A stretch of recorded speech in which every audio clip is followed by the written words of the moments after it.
Hi, this is Mark Goldberg with UN Dispatch, chatting with Matthew Lee from InnerCityPress.com at the United Nations.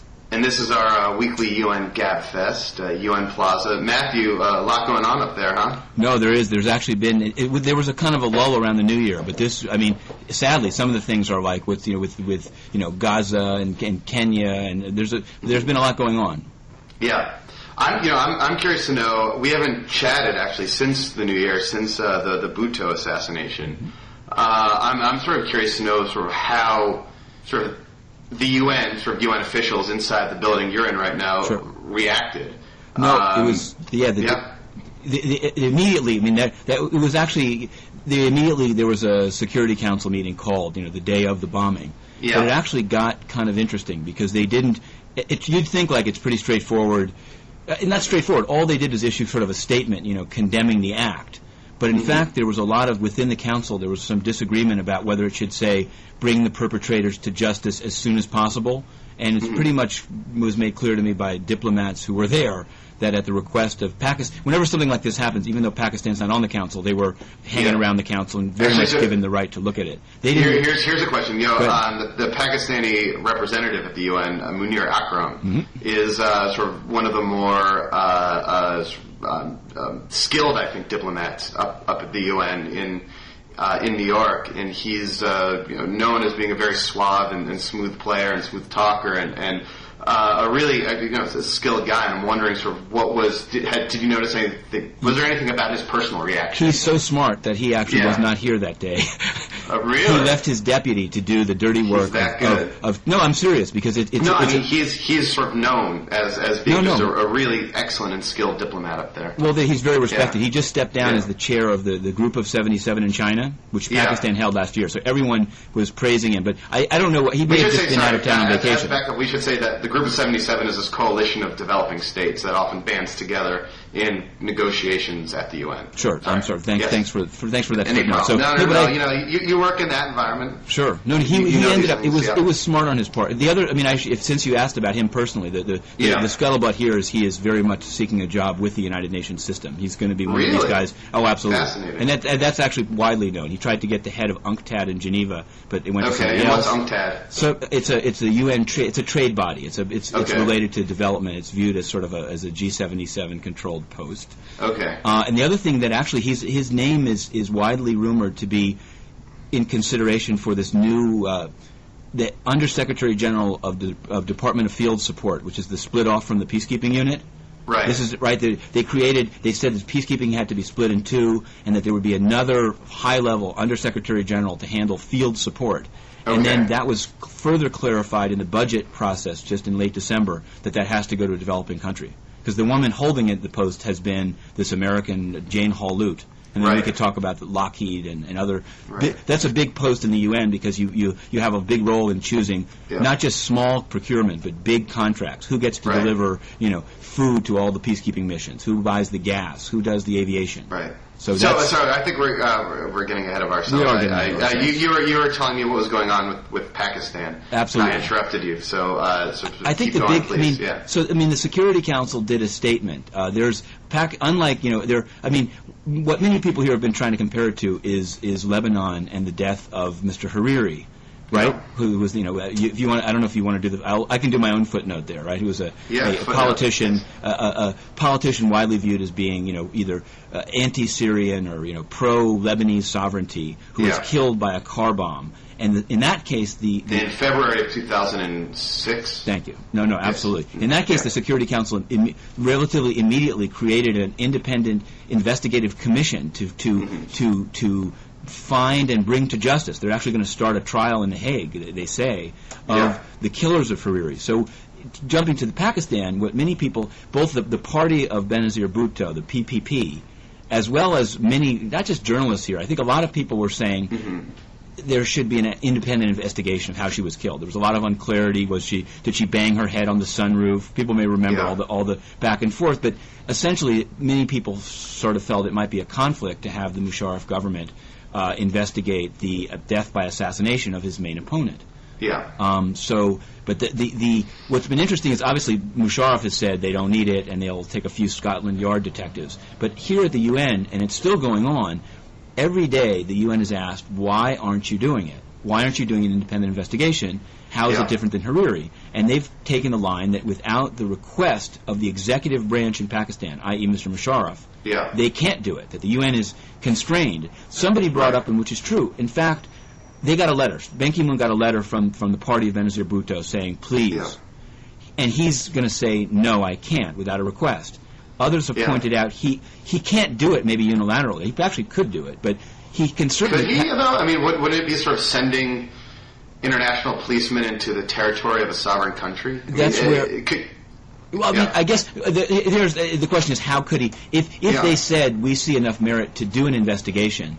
I hate to say it, and I'm sorry. I mean, couldn't Pakistan just deny the visa request they could, of investigators? Actually, isn't that sort of the practical reasons why you need this kind of consent? But not to jump around. But there was an audit ordered of the UN Development Program in North Korea, and North Korea refused to allow the auditors in. But that doesn't mean that body is not going to end up making some report. Now, it's not going to be that useful a report, but to give in to intransigence, that's the question, is what if, and this is a hypothetical, and I say it, knocking on wood, what if Aung San Suu Kyi in Myanmar was killed tomorrow by the military regime?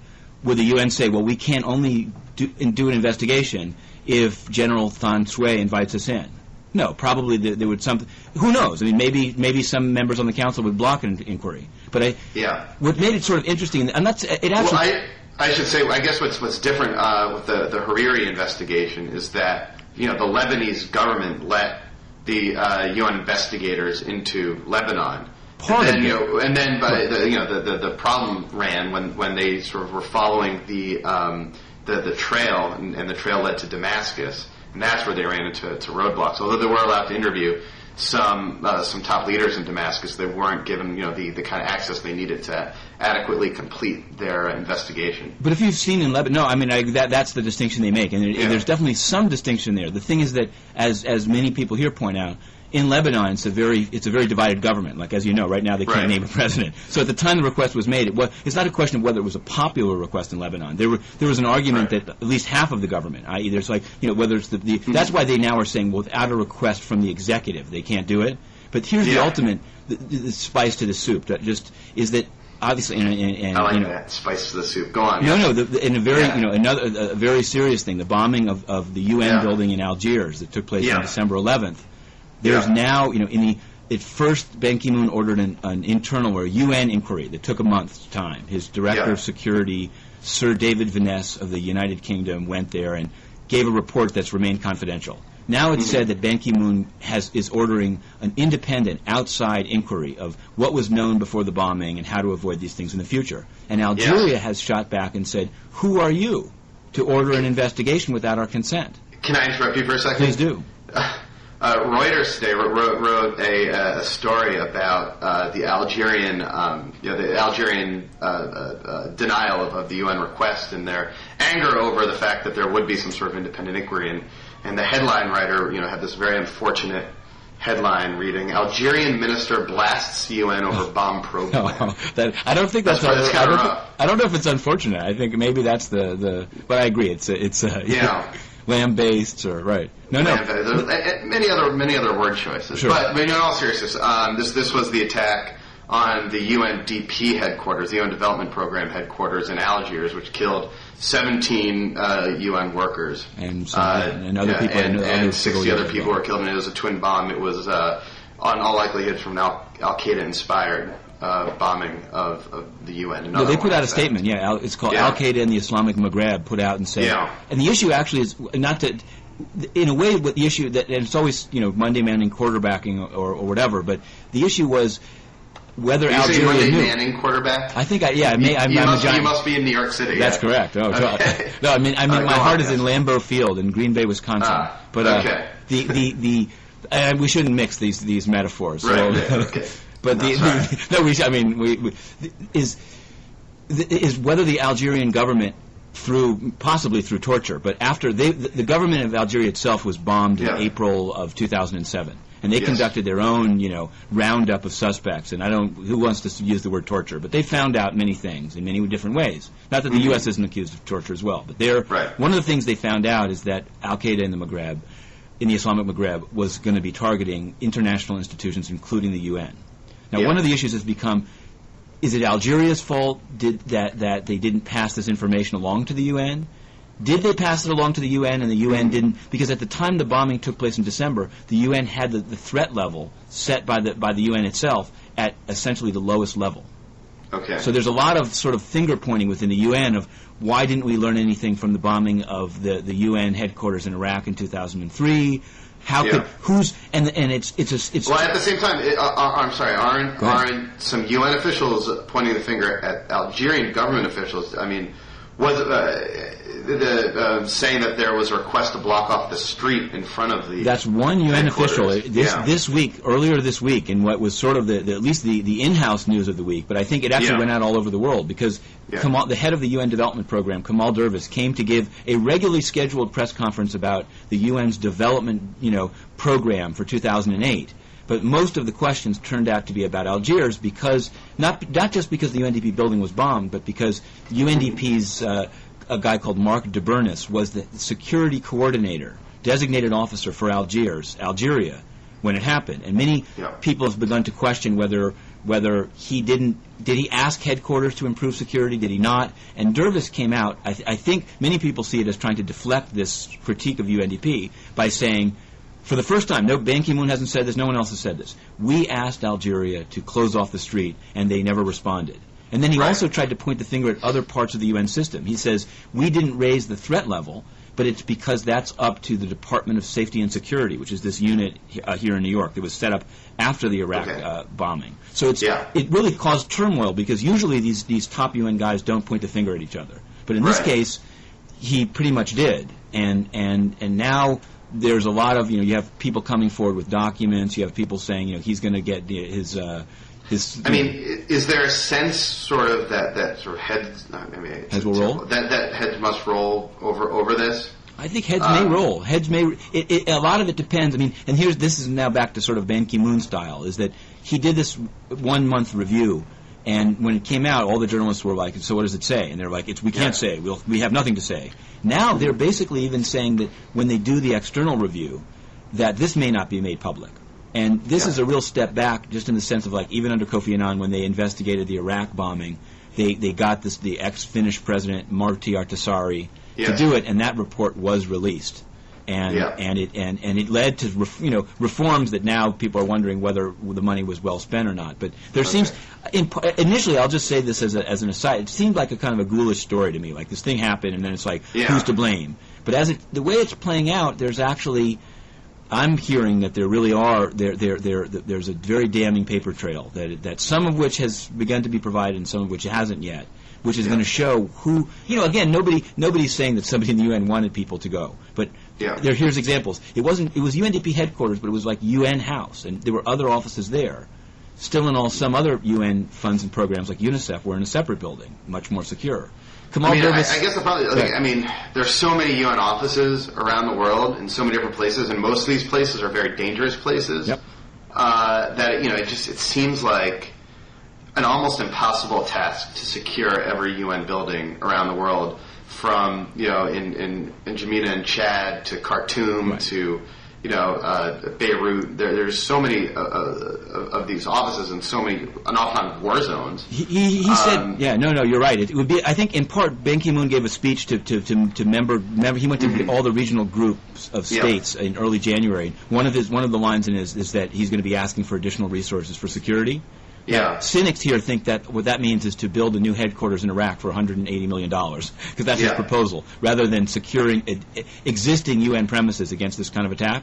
Hopefully it could be something like a both and, if member states weren't so stingy with their contributions to the UN. You know what it is? I think a lot of the developing countries see his plan to build a headquarters in Iraq as a favor to the United States, and as something that either the U.S. or Iraq should pay for. That's just the scuttlebutt here. Really? I mean, it just seems that the situation in Iraq is producing sort of these masses of flows of refugees. And the only organization in the world taking care of these refugees is the United Nations and its agencies. They're, like, one way or another, the UN is going to have to be involved in Iraq at some point.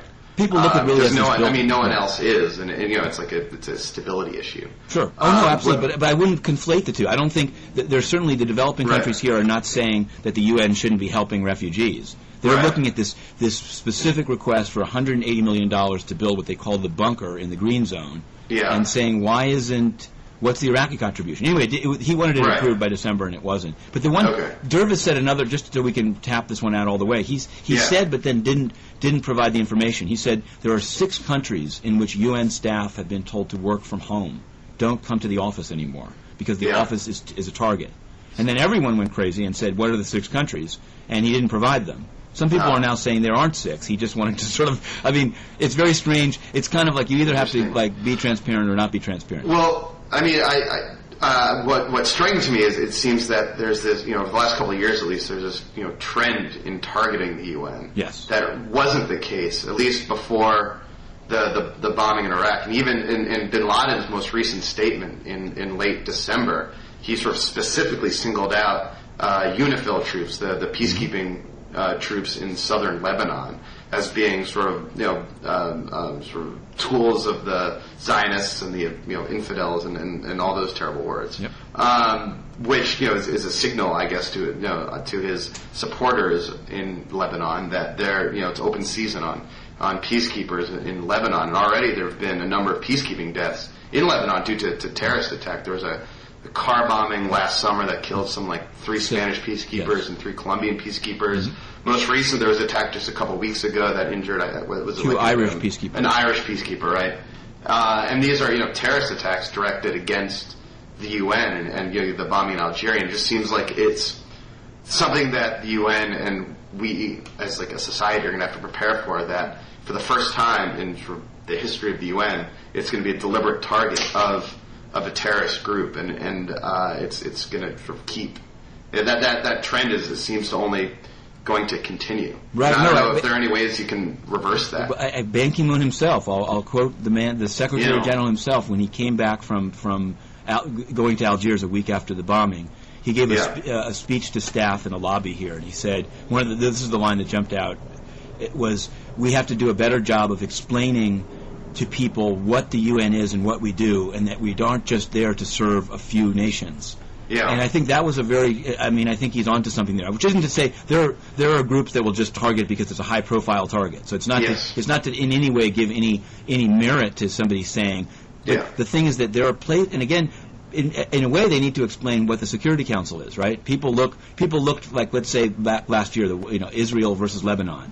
Right. There are people, and that's why UNIFIL was brought up. People looked at the quote the United Nations inability to stop essentially bombardment by Israel of southern Lebanon, which was an attempt to knock out Hezbollah. Fine, but people viewed it and they said, well, if the UN can't bring about a ceasefire with the stuff that we're seeing, what's it good for? But the reality is that the U.S. cast vetoes throughout that whole period. So I think then finally UNIFIL is beefed up and supposed to patrol the blue line, but people that don't see the ins and outs of it say, oh yeah, the UN did nothing when people's homes were getting destroyed, and now they're there to sort of make sure that Hezbollah doesn't rearm, And back here in the United States, you had all these commentators saying that the UN was sort of a tool of the of Hezbollah. I know, but and it's like they get beat up on both sides of. But I wouldn't between those two arguments. Being here enough, I'd say I've heard that argument. I know much of the sort of seemingly American critique of the UN as having corruption, I agree with. But the idea that the UN Security Council is too pro-Palestinian or Lebanese is ludicrous because neither country is on it, and they don't have a veto. There's not one of the P5 that if an Islamic country had a veto on the Security Council, then you could maybe say they're going to veto anything that's that would crack down on Hezbollah, but they don't have it. The one of the P5, China and Russia have their own foreign policy, and they try to use it with veto threats or the threat, right? Yeah. But their foreign policy is not a pro-Islam. It's not even a question of pro-Islamic. It's impossible, I think, to look at the if you look, I think. If you remember, if you remember at the time, it was seen as France and Russia to a lesser extent versus the United States. France representing Lebanese interests, the U.S. representing Israeli interests. France representing part of Lebanon is anti-Hezbollah. And it was just sort of weird to read a lot of the commentary at the time. Right, no, I agree. As if, like, the United States and France were at war. And the absurdity, exactly. Yeah. But let's look at, and again, I try to, almost objectively, let's look at the degree of the U.S.'s commitment to Israel compared to the degree of France's commitment to Lebanon. Or even, and really, in Lebanon, they're actually viewed as siding with the anti-Syrian, Senora thing. So it's, you can't, it's not, again, I think what you're saying, I completely agree with what you're saying, and it's why whenever I hear people call, like, the UN anti-Semitic or anti-Israel, it drives me nuts.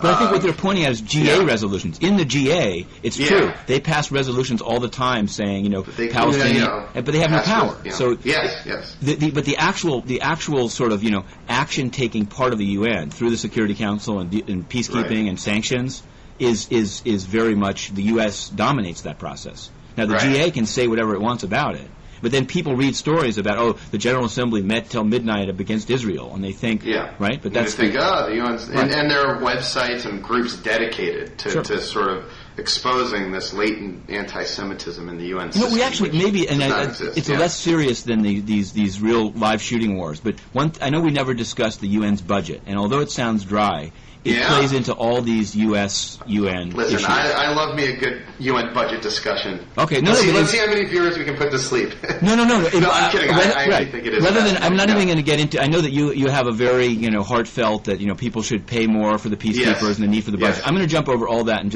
just briefly describe the night of the budget itself. Okay, it was a Friday night. Let's set the scene. Just okay, one more. Right. That's the part that's going to put people to sleep. But go ahead. Sorry. The UN has a biennial budget. It's the UN's budget is passed every 2 years.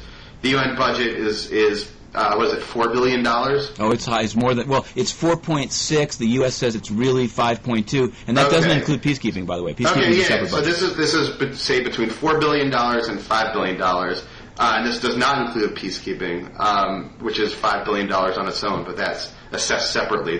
But this UN budget pays for things like the Con Edison bill, the translators, mostly salaries.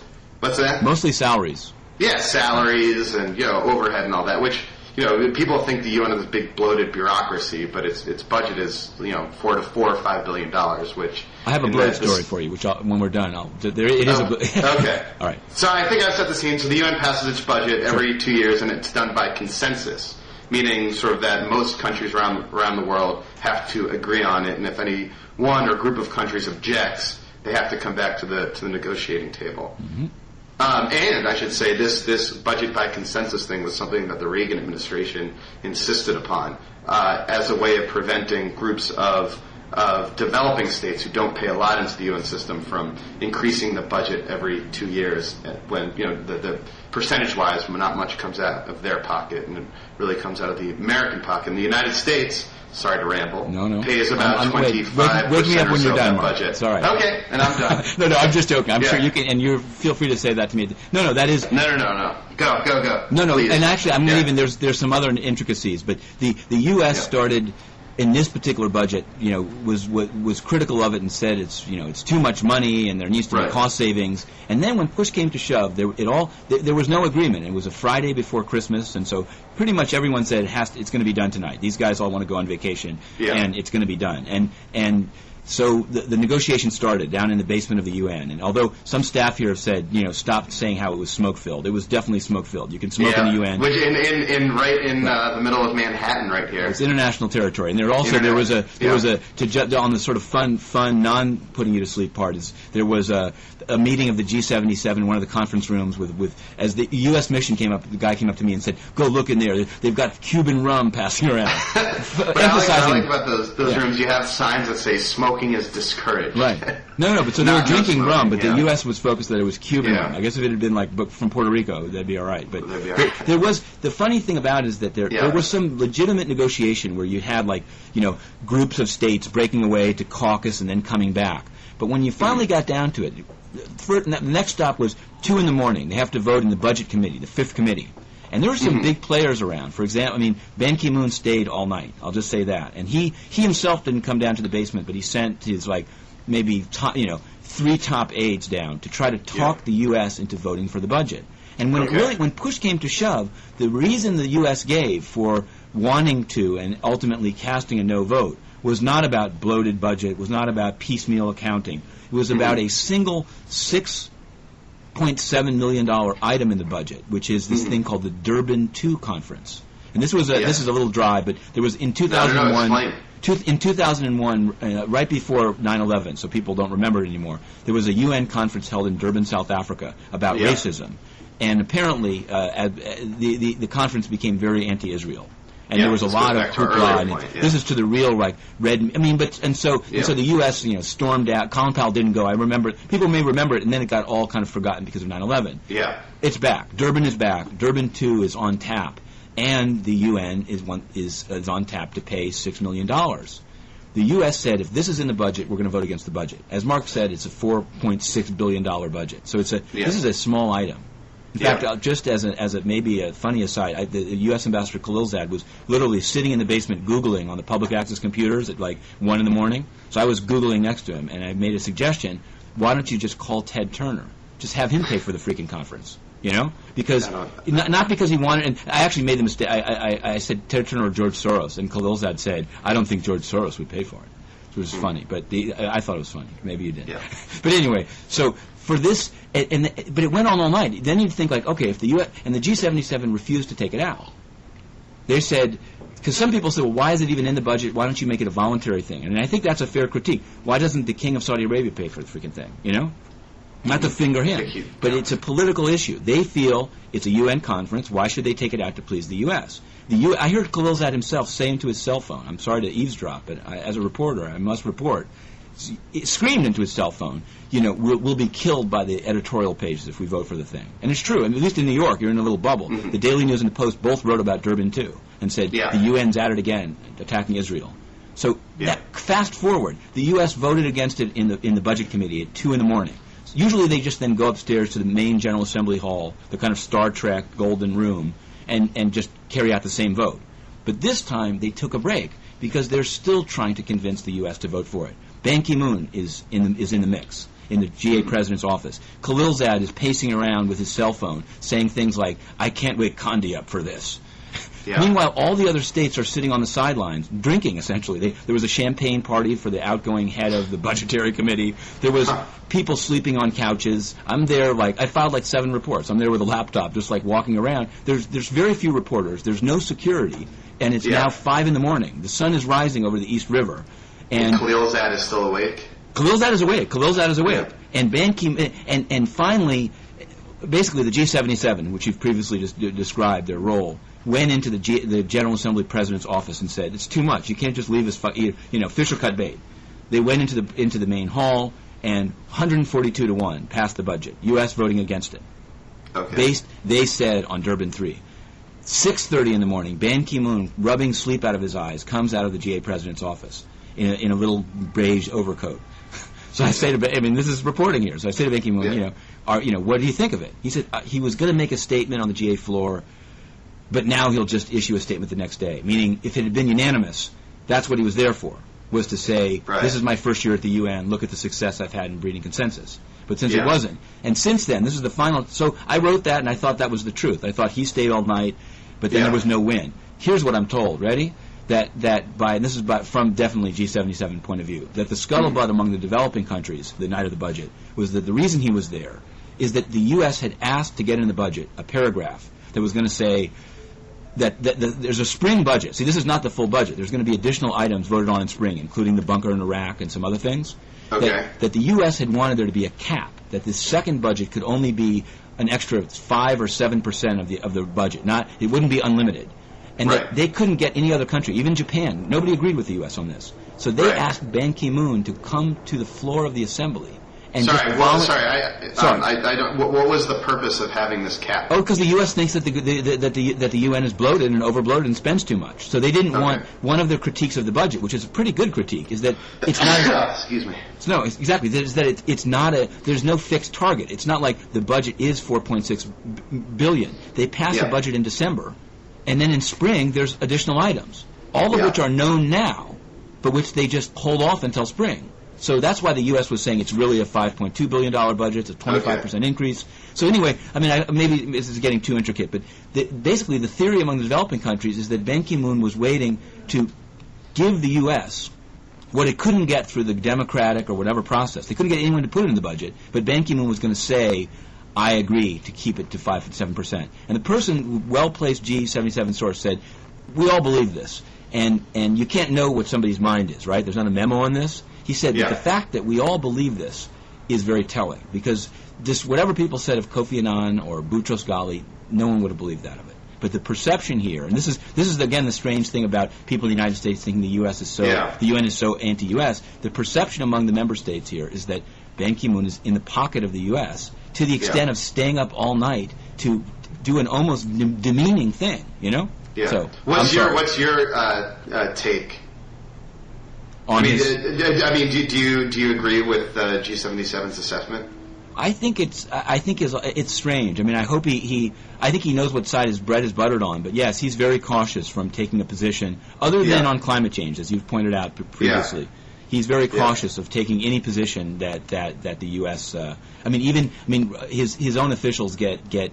Look, that's the funny thing. Out in the U.S.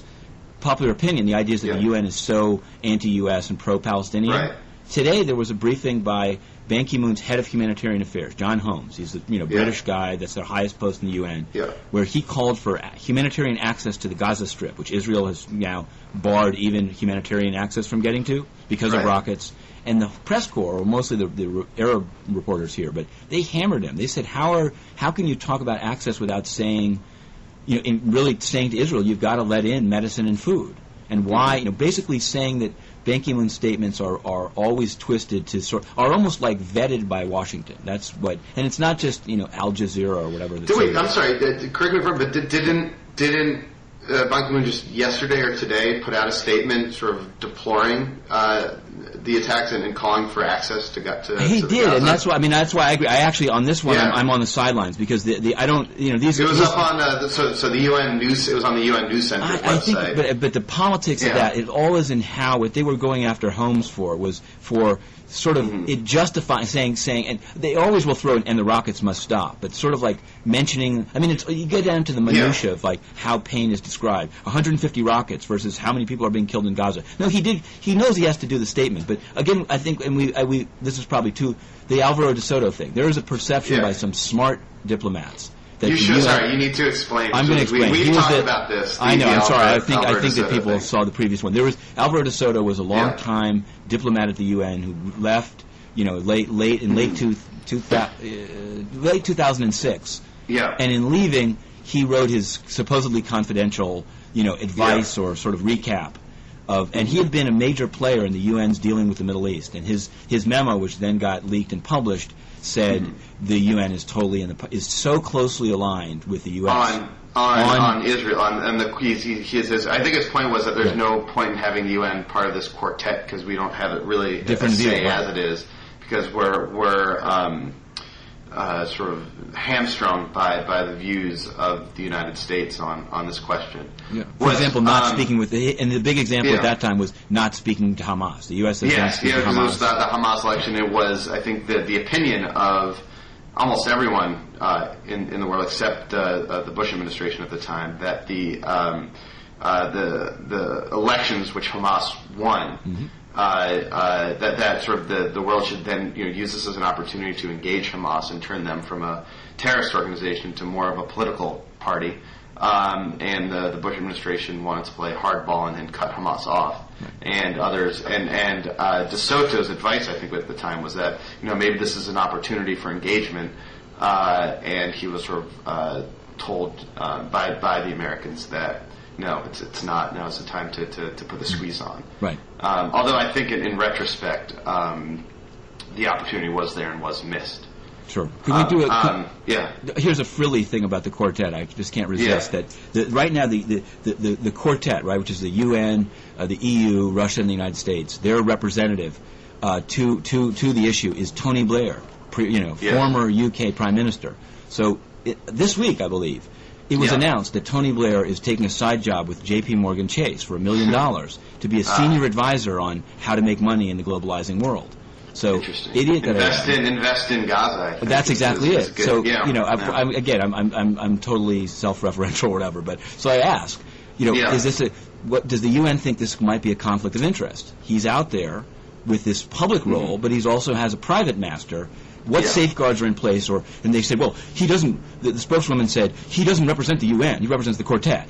You can judge, Mark, whether you think that's a fair comment, given that the UN is in the quartet. So then the question was did he call either the UN or anyone in the quartet to ask before he took the $1 million to say, is this consistent with my role? And she said, we have no comment at all. Ask Tony Blair.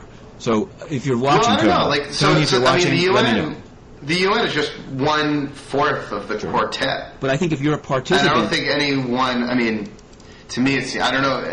It's my understanding is that he got the job because all 4 of them thought he'd be a good guy to represent the whole. Exactly, but if you're one of the 4, it's entirely fair to ask you, do you believe that your envoy has a conflict of interest? Is it your belief? I'm not saying that they by themselves can remove him from the job, but to say it's a ridiculous question or it's not a fair question or call Tony Blair. So again, I'm going to repeat my plea. Do you think he does? Since Tony Blair, we know that you're a viewer of Blogging Heads TV. Yes. We want to know why this isn't a conflict of interest. Do you have an opinion? I mean, do you think he does have a conflict of interest? I think it's possible. Absolutely. I think you have to be. He may be as pure as the driven snow. But when you're performing to be serving, for example, it's not inconceivable that J.P. Morgan Chase would have an interest in, if not building in the Gaza Strip, floating bonds for things. Right? You cannot. But wouldn't sort of investment in Gaza be a laudable goal? Isn't that what we're absolutely. aiming for? But what's called that's why. But it's a conflict of interest. He could say yes. He's actually in charge of some rebuilding activities, right? Right. It would. All I'm saying is that. Well, who knows? I don't mean to be on the soapbox. I'm saying it's a no-brainer that when you're both performing this public function in which you may actually give business out, you need to say either J.P. Morgan can't get this business or I won't play any part in the decision of who gets the business, right? I mean, to me, it's a no-brainer. Judges recuse themselves if they own one share in a company that comes before them. So how can you be out doing the world's... and again, I'm not trying to be a stickler. So should he recuse himself to any potential dealings that J.P. Morgan has with Israel or Gaza or any member of the quartet? What side does he recuse himself on? Well, all I'm saying, I guess this is why I love being a journalist. I think it's a fair question. I mean, it's not for me to say, but to say that we have no safeguards or it's a ridiculous idea. How dare you? Did you try to pose? Did you try to track down? I'm trying. First, I wrote just a sort of funny piece about calling Tony, because and a lot of people here said that was kind of a ludicrous response. But that's not the point. The point is, I guess, I will actually, because there is the whole Tony Blair and the quartet thing is very funny. Definitely. The UNDP rented him 10 rooms in Jerusalem without any competition, and there was a story in the press over there that the hotel, the American Colony Hotel, had only 2 running machines. So the Tony Blair team took one of the running machines up to his 10 rooms, but he's never there. So the other hotel guests are very pissed. This is down to the minutia of international diplomacy. This is the crux of the area. It's funny though. I think it is funny. I mean, I think it's okay. No, I agree. Kenya's I think that's sort of next on our list, and it's an incident in which you have a former Secretary General Kofi Annan kind of making his first return to the diplomatic scene. Mm-hmm. For those who are unaware, he was asked by the African Union to help mediate the political conflict going on in Kenya right now. The last I heard, he actually was rejected from entering the country by one of the disputants to the conflict. Is this? Yeah, there was some idea. I mean, because they said he was rejected as a mediator, and then that same day it was announced that he was too sick to go anyway. I heard both. Yeah, both stories. Yeah. And the two maybe I'm not not to but now it seems that he is going to be going Tuesday. So I think there is a sense the whole thing comes down. I mean, is the underlying thing is the New York Times the day of the election was this Raila Odinga, the opponent, was way ahead in the polls, and then suddenly it was announced that the President Kibaki had won. So there's a lot of sense that the election was somehow stolen, and so the question becomes. I think that their part is, what's the point? If a mediator comes, is it on the table to redo the election, to share power? And that's becomes the issue. That's the sort of the crux of the problem right now. Meanwhile, Yeah, I've at least been impressed watching from the sidelines the speed at which the UN and its agencies have responded to this crisis. Well, they have a hub there. I mean, I agree too. Yeah. I'm not trying to say, but I'm saying Nairobi is one of the like number 4 UN hubs. So no, it is. Yeah. We had absolutely. They've been able. The World Food there's all this. I mean, Kenya used to be sort of a bastion of stability, in that part of the world, but all of a sudden, they're in the need of emergency food aid, and it's all sort of been whipped up sort of very quickly. But in a way, it's lucky because I've been impressed watching from the sidelines. I don't know if sort of what the discussion has been with inside. No, they were very proud. I mean, in a way, again, it's not to take anything away from them. It's sort of lucky because Kenya is a logistics base for the UN and the whole. For example, there actually was one. You talked about a Reuters headline earlier. There was a Reuters headline say, "Aid for Somalia diverted to Kenya," and I asked about this, and all it meant is that there were stores. There's a refugee camp for Somali refugees, but they had more than they needed. So they were able to. They had this stuff on hand. There is always looking for a dark thread in an otherwise cloudless sky. There was this very interesting Financial Times story where they got a leaked World Bank memo in which the World Bank says that senior UN Development Program officials briefed them on the election, said it had been run fairly, and that Kibaki was the winner and not to worry. This became public in Kenya, and people went out of their minds because they said, who is the UN, right? Did the UN... And so the question arose here. UNDP actually did assist in that election. They spent money. They trained the parties on how... They did everything except make sure that the election wouldn't be stolen. So it's kind of weird. It's the kind of thing where UNDP has an arm that works on elections. Same thing in Pakistan. But in Kenya, they went out of their way. Suddenly, mysteriously, it was read out at a noon briefing and put out as a press release. UNDP did not monitor this election. We did this. We did that. We did. They did everything. They pay for polling stations. It's sort of like you end up asking yourself, well, then why not? And then, then they say, well, the UN's role is not to monitor elections. But the funny thing was this memo, unless the World Bank is somehow misquoting UNDP, they did opine on it at a very high level. And so what people, the question sort of arises, I mean, again, this may be looking at, maybe they really do think that Kibaki won, or maybe they think that he's going to stay in power anyway. But the UN sort of seems in the field to always have whoever has power, whether it's by a stolen election or whether it's by dictatorship, whatever it is, that the UN, beyond just being a club of nations, has an institutional bias to who's ever in power. And that this opining on the election may have been a part of it. The other part of it would be things like being too close with Kim Jong-il in North Korea with the funding, sort of maybe not being as critical of Myanmar as many people would like it to be. I don't mean to put a bigger spin on it, but this really happened. This wasn't like a report of a rumor. It's a World Bank memo saying, here's what the UN Development Program says behind the scenes. It just seems like it's a World Bank memo of what the UNDP says. It just seems sort of almost like a little too secondhand. Right. I mean, it seems somewhat out of character as well. But what, putting it in writing? I mean, the thing is, it doesn't seem UNDP was so involved in the election. It wouldn't seem strange to me to have another. I mean, the World Bank is to have them call them and say, "What do you think?" and them to say, "I guess they just thought it would never come out." I agree that it would be. At least UNDP knows enough not to publicly state Kibaki is the winner. Yeah. I mean, but let me I'll give you, and this is maybe just a cheap shot, but when there was, maybe it was certainly before Christmas, there was an election held in Uzbekistan, right? Which is a highly repressive state. I'll just go out on a limb and say that, where political opponents have been put in boiling water and stuff like that. In any case, President Islam Karimov won with 88% of the vote. Yeah. So I asked at a noon briefing, is Ban Ki-moon going to congratulate him on his win? And they said, well, we have to look into it. Go upstairs. They say, well, we don't just congratulate people, but when they do take office, we do.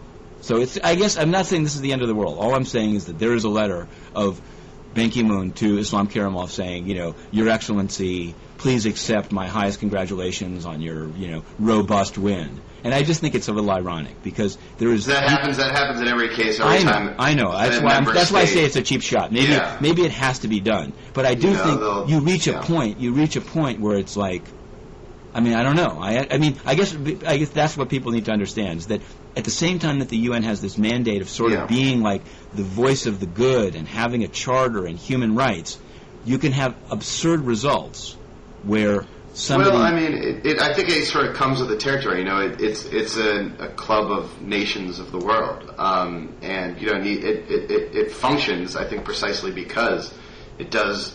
It is composed of all member states. I have no problem with members being a member. And to be sure, certain member states are sort of routinely ostracized in the system at times based on their behavior.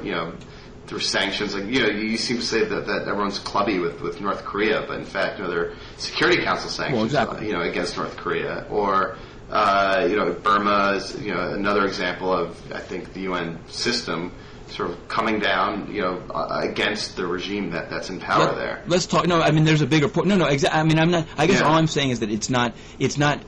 I think they're constantly in tension in the sense that, if the UN is to be a voice for human rights, to be having to say, not just having to say Your Excellency. I understand the sort of diplomatic, and I agree. Every country has to be represented, even if it's by a madman, But I think that there's a point where this sort of slavish. I mean, you have to. How can you be an advocate for what it says in the UN Charter if a government, no matter how murderous, no matter how illegitimate, has to be treated in the same way as again, I'm going to sound very pro-Western here, but as a democratically elected, accountable free press government. I don't think it's treated in the same way. I think a letter from Ban Ki-moon to the head of a state, so he writes a letter to every head of state. Congratulations on your re-election. Uzbekistan is treated differently than, say, Canada is. I think when the Prime Minister of Canada wants to speak to Ban Ki-moon, he can get on the phone with him. I think it's Ban much and Bashir. different. Ban and Bashir talk more than any other head of state in the world, other than Bush. But because the United States is about to deploy its largest peacekeeping mission ever in the history of UN peacekeeping into Sudan. I'm acknowledging that as a cheap shot. Well, I'm just saying, I feel like I should respond. Okay, I'm sorry. He is on the phone with him because he needs to secure his consent to let tens of thousands of peacekeepers onto Bashir's territory. Doing a great job too, right? What's that? He's doing a great job too. Who he is getting in is George Clooney. I can report. I can report from here. It was announced today that George Clooney is being named a messenger of peace of the UN on July 31st. And for those interested, he will be in the UN building. There's quite a bit of interest here. But I've also heard on the QT that the UN Department of Peacekeeping Operations and its Department of Field Support have been negotiating with the Sudanese government to get George Clooney into Darfur. Okay. And again, I don't mean to be cynical. I'm sure that actually that would make news and make more people aware of the problems of Darfur. Right. The issue is this is a very recalcitrant government, to say the least. Sudan, right. You're only going to get 2 or 3 favors a year out of them. Whether this should be one of them is not clear to me. I don't know.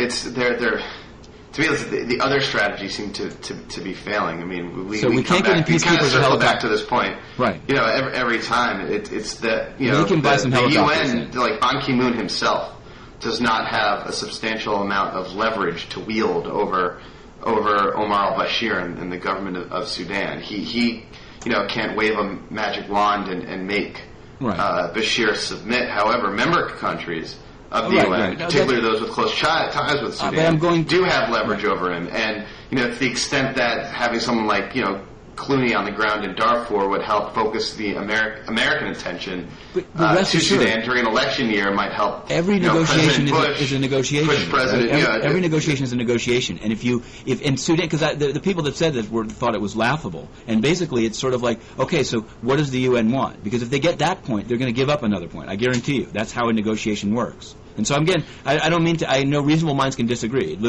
I guess I would just my cheap shot joke would be, the cast of Ocean's 11 or Ocean's 12 maybe should buy a couple of helicopters for Darfur. Know what I mean? Right. All right. But Myanmar, can we? This is actually a big. We had a meeting. As people know, monks were demonstrated and then were beaten and killed in the streets in September. That as a fast roundup. Since then, the UN has been endeavoring to bring openness, get Aung San Suu Kyi, longtime democracy leader, freed, and to get the generals to commit to a process toward democratization. Is that accurate? Yeah. All right. So, however, and it basically has been like you have countries like the U.S. and the U.K. very much thundering that the generals, and Laura Bush is a big player in this, saying the generals must stop their murderous regime.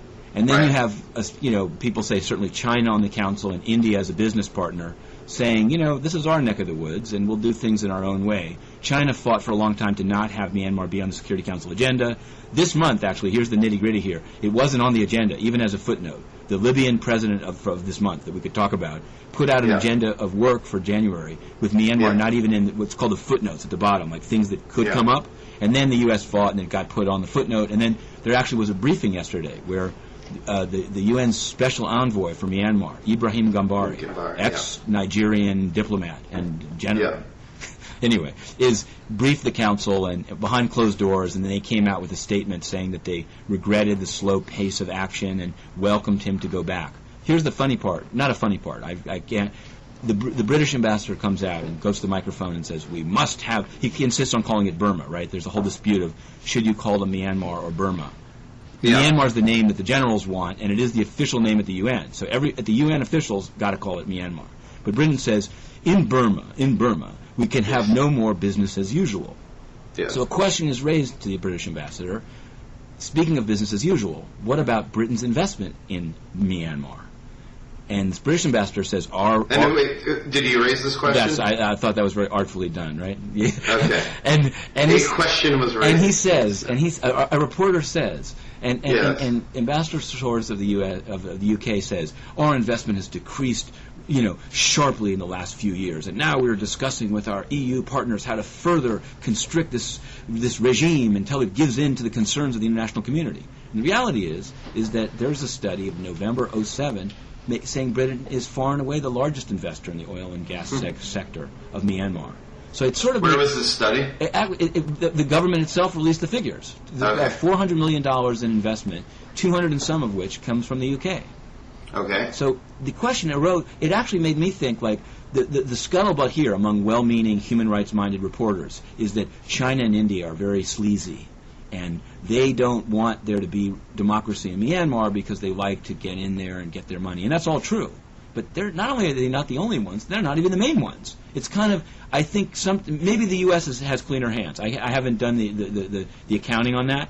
Or, you know what I mean? But it just struck me, like, sometimes the storyline at the UN of, like, France, let's say of the Permanent Five, France, the UK, and the US are on the side of the angels, of human rights and thundering for a change in Zimbabwe and Myanmar and all these places. And Russia and China are sort of inscrutable and unscrupulous. I mean, this is a storyline of, I think, most mainstream... American media that covers the U.S. Well, there's, I think, some justification behind that. I think there is. There's some.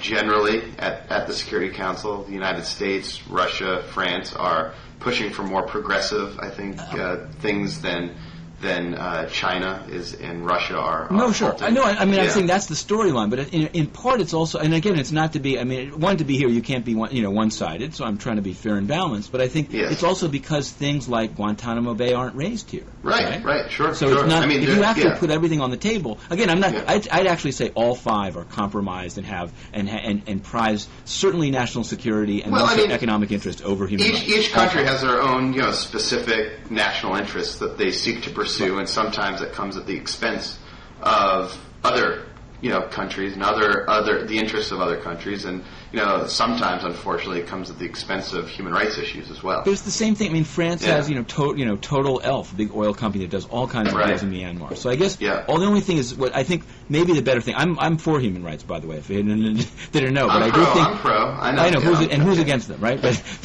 the point is, I think that there is a critique that just says, like, don't be a hypocrite. Sometimes this thundering of, like, I mean, you should hear what these P5 on the side of the Angels ambassadors say whenever they can be, like, off the record. They definitely feel they throw China and Russia under the bus constantly to, like, make reporters believe. Sometimes you look into it and it's not even true. Sometimes they say, this country was doing this terrible thing, Or like we could go back to our old favorite here, Kosovo, right? Yeah. I'm sure I think it's almost it's portrayed as almost as simple an issue as Darfur or Myanmar. Like, by who? I see it portrayed as one of the most complicated, intractable dilemmas. It's an intractable problem. But let's say, isn't it? basically. Wait, I'm sorry. Who's saying this is simple? I don't know. Most people here are like they should be independent, and basically only because Serbia has Russia to do its destructive foreign policy is it not voted for independence. It's portrayed here, literally, the P5 ambassadors, the U.S., will make you believe it's only Russia, right? And then you ask around, you realize, you know what? There's actually quite a few countries that have concerns about it.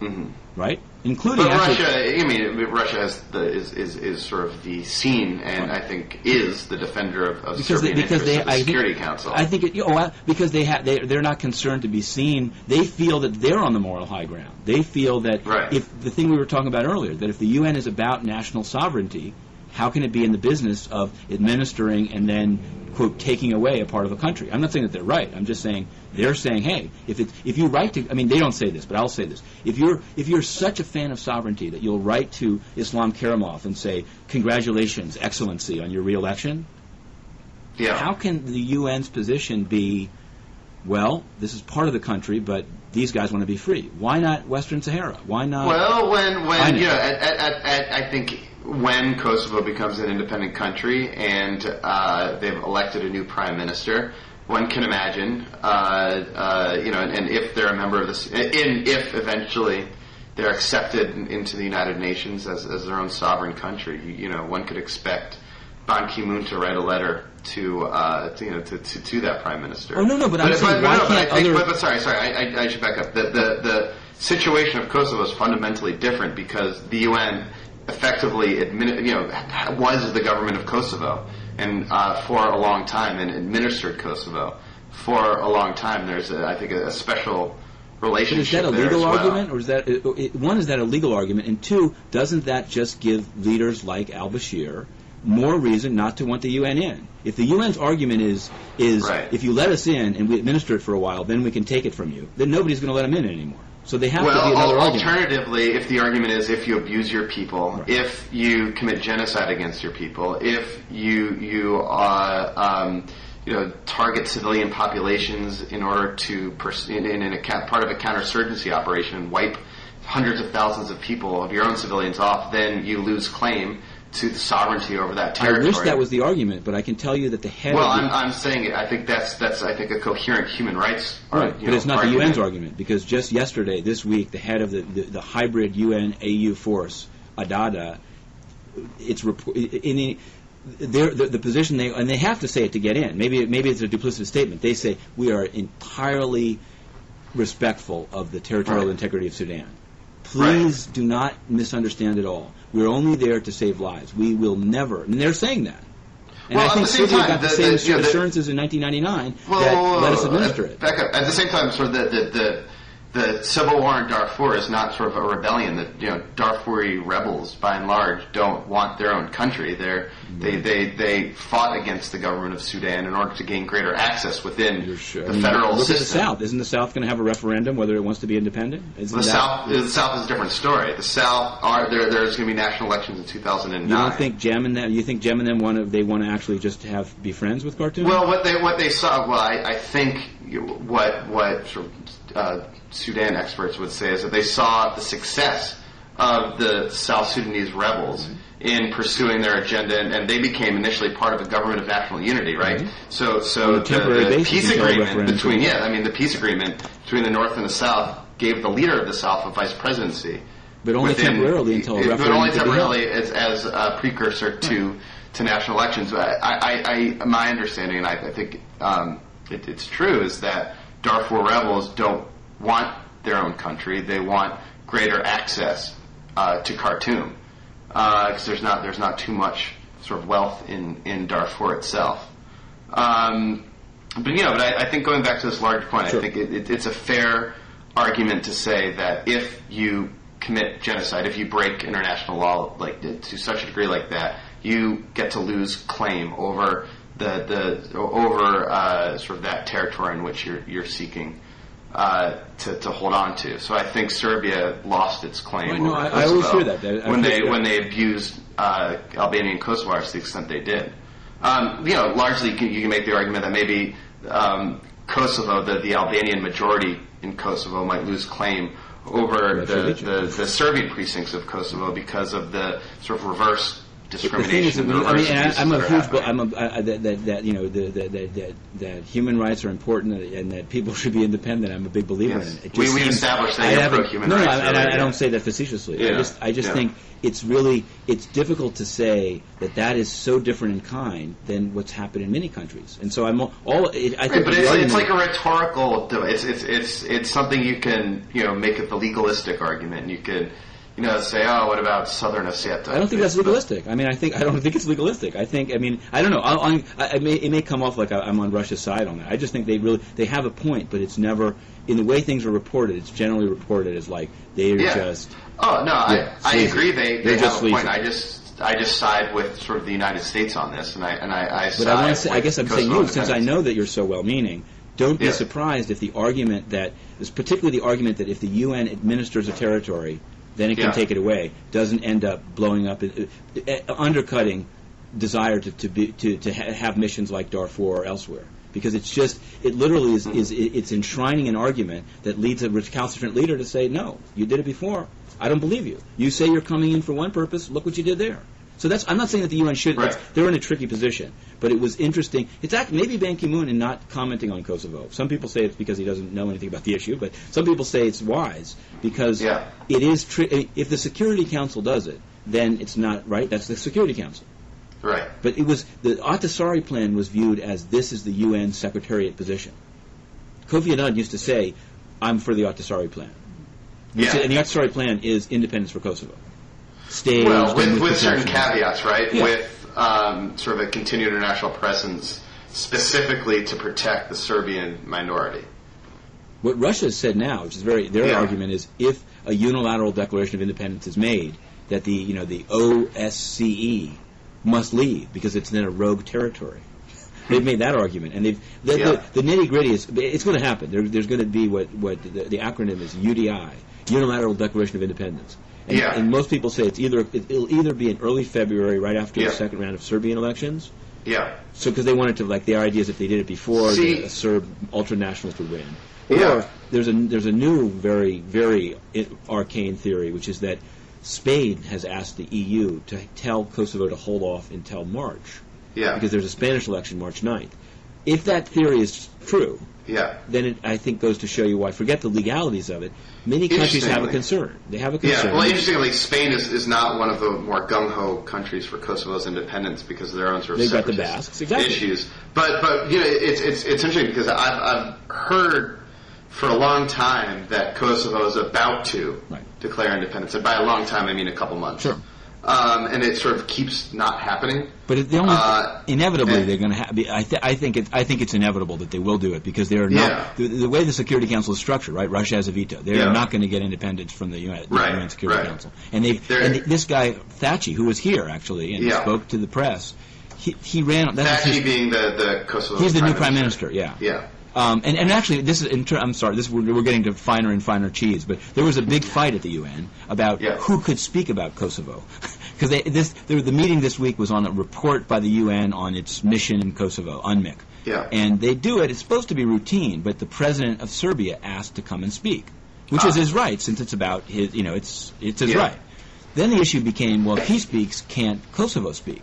But by law, Kosovo in the past has not spoken in the main chamber. They've spoken through the UN's mission in Kosovo and sat behind it, but that's no longer acceptable. So after 2 days of micro negotiation about the format of the meeting, it was decided that the Serbian president could speak in the open chamber on camera, and that then everyone would adjourn to a side room, at which point not UNMIK, the UN mission, but the prime minister of Kosovo could speak. And the whole purpose of the thing was so that the Serbian president's speech in a chamber could be broadcast in Serbia as a campaign commercial. So essentially, everyone was like an extra there. But it was it just goes. Even though everyone knew nothing would come. Are you going to be on Serbian TV, Matthew? I don't have it, but that was. I know enough. I know enough reporters that's it, and everyone admitted. In fact, one of the P5 ambassadors also said that, but that doesn't make it true, Yeah.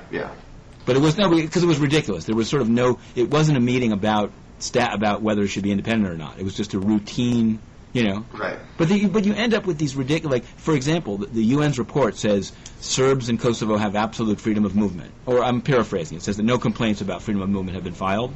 Yeah. And the Serbian president said, said, there's no freedom of movement. They're scared. They're surrounded. They're behind barbed wire. And then I asked the Russian ambassador on camera, what about this freedom of movement issue? And he said, yeah, freedom of movement with convoys, which doesn't make it right. It's just saying that they're the embattled Serb minority. But they're under, and which I think is a testament to why there needs to be sort of continued sort of European troops and UNMIK and NATO troops in Kosovo even after they declare independence, because simply to protect the Serbian minority there. Definitely, Mark. There are two. As an inveterate critic of the UN, of UN corruption, you mentioned earlier that people wrongly say there's a lot of bloat. There are two corruption issues I want to raise and see what your response is to. Are you ready? And then one update. But here are the new issues, and they're both, as luck would have it, about the UN development program. And these are things that they've admitted to. These are not. One is, and this is the bloat one. It's sort of funny. The UN/UNDP's head of the Millennium Campaign about the Millennium Development Goals, right? Which are these grand, very grand, cutting poverty in half things by 2015. Now, that's not a fair footnote, but she's the head of it. She came from Holland, from the Dutch Labour Party. Her name was Evelyn Herskens, and she was heading up the Millennium Campaign.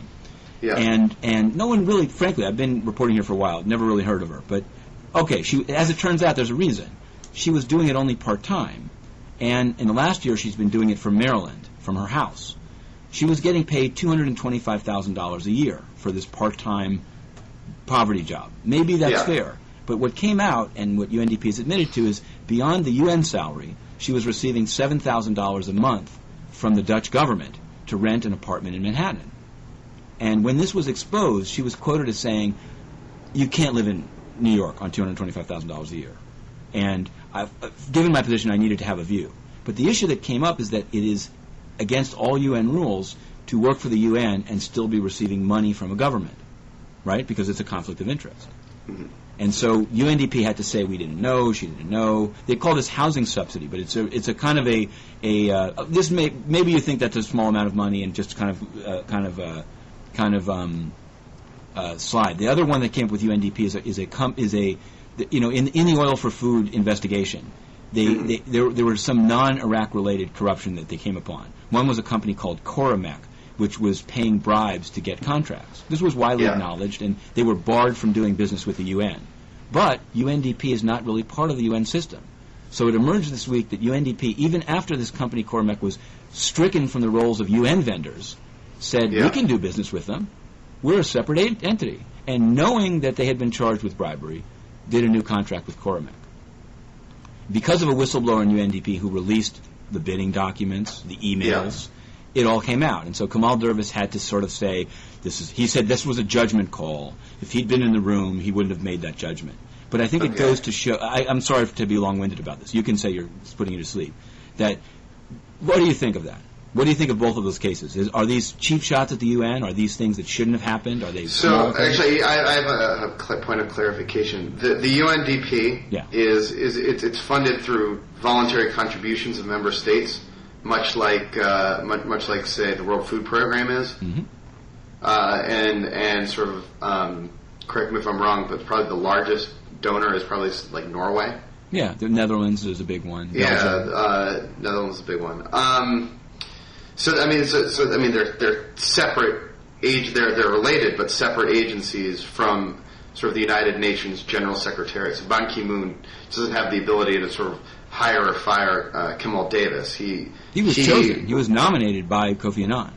Right. But it's sort of their own executive board. Right, to accept that is the ultimate. And the executive board, correct me if I'm wrong, is composed of member states that contribute into the system. Correct.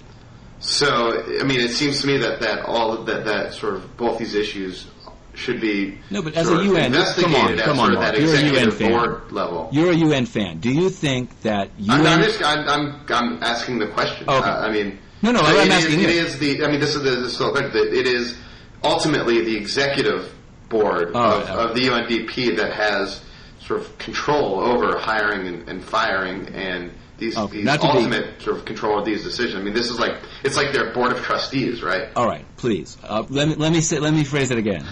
My question to you is: can you say with a straight face that the UN has sufficiently... You can't say straight. I'm doing a I can't see you as people. Face. Can you say with a straight face that the UN has sufficiently reformed itself if the UN Development Program, knowing that a company was barred for bribery, says, we don't have to follow that? Like, again, I think you're conflating sort of UN with UN agency, UNDP, which has its own separate governing body.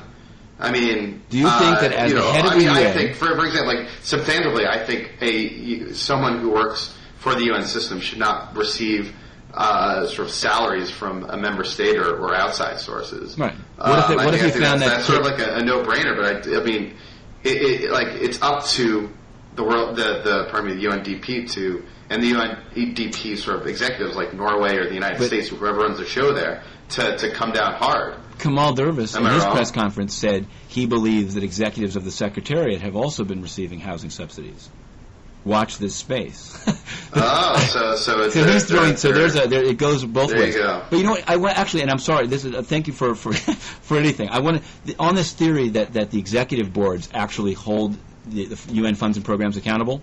And there's a Lockheed update, but there is no update. Well, hold on. I should say I don't know if they actually hold them accountable, but they're supposed to. That's like that. I mean, and the executives board is made up of member states, so ultimately, sort of the UN system is accountable to their members. The nitty-gritty of how it works is this, and this is I'm entirely. We should wrap up. I'm sorry. We've been going for like an hour 10. We should wrap up soon, but okay. I can't resist. I'm sorry. I have this. This is how. And this is again. I think it's there is a UNDP funded program in Burundi in Central Africa. They were buying hospital equipment with funds from the United Kingdom and Belgium. And through, screwing up, they gave one bidder's financial information to another bidder. So they had to cancel the thing and pay a penalty. The two countries that had given the money, UK and Belgium, asked UNDP, can we see the documentation? We want to understand what happened. UNDP told them, we cannot show you the documentation. We're not going to. Yeah. A guy from the Belgian mission here in New York, I have all these documents, somebody gave them to me this week, from the Belgian mission in New York, writes to UNDP and says, this is unacceptable. You have to be transparent. We have to find a way to reform UNDP, quote, without falling into the U.S. trap. Because the U.S. was viewed, at least last year, as a big critic of UNDP. Right. And so there the email trail stops, except that this guy from the Belgian mission was given a job at UNDP's sister agency a month later. Leaving me, I'm sorry to say, questioning whether there shouldn't be a rule saying, is it a conflict if you're supposed to be overseeing the agency? Can you so quickly accept a job from them? Because it seems like this is it's like, the auditor, and you say, oh, you found some irregularities? Don't worry, we'll just freaking hire you. So this might seem it may be very policy wonkish, but this is how it seems to me accountability is evaded and the other, whatever. So I'm sorry. This is sort of, we're ending with a whimper here. Maybe we're not ending. If you've got, No. What do you think? Should there be such a rule? It would seem to make sense. Hey. And I would implore the executive board, the member states, to Now we're getting somewhere, and I'm gonna burst this. This is not even a thing. I'm just for those on the edge of their seat wondering what happened when the UN, on a no-bid basis, gave $250 million to U.S.-based military contractor Lockheed Martin and promised, once questions were raised even by member states and by the press, to give a briefing, to have answers once the General Assembly voted on the budget. What happened was, when the budget was voted on, the General Assembly said they expressed concern about the no-bid contract and called for an investigation of it by the Office of Internal Oversight Services. And now the UN Secretariat says there can be no briefing until that investigation is completed. So there's still no answers given, and the ultimate thing is that investigation, the results will never be made public. So unless we can... I think we can, Matthew, count on you to keep dating. Okay, all right. I'm sorry, and I know that's a shameless plug. I'm not sure why. I don't work for whatever it is, Blackwater or. Right. But I don't know. You kind of look like a special forces agent there. There's an Afghanistan story of the guy who was thrown out of the country, but we can do that next. Maybe we'll take that next time. I'm sorry to say we've been going for a while. Thank you so much, Matthew. As always, I really do. No, I like this. I think. These Thanks. No, and you may. I mean, you make me want to embrace human rights. More. I mean, whatever. I think it's. No. You're pro human rights. We've okay. Thank you. Thanks for. Your Excellency, Your Excellency. All right. Well, thank you, Matthew, and I'm sure we'll chat again soon. Thanks a lot. Very good. UN Plaza. That's the show. UN Plaza. That's it. Thank you. Okay. Bye. Bye.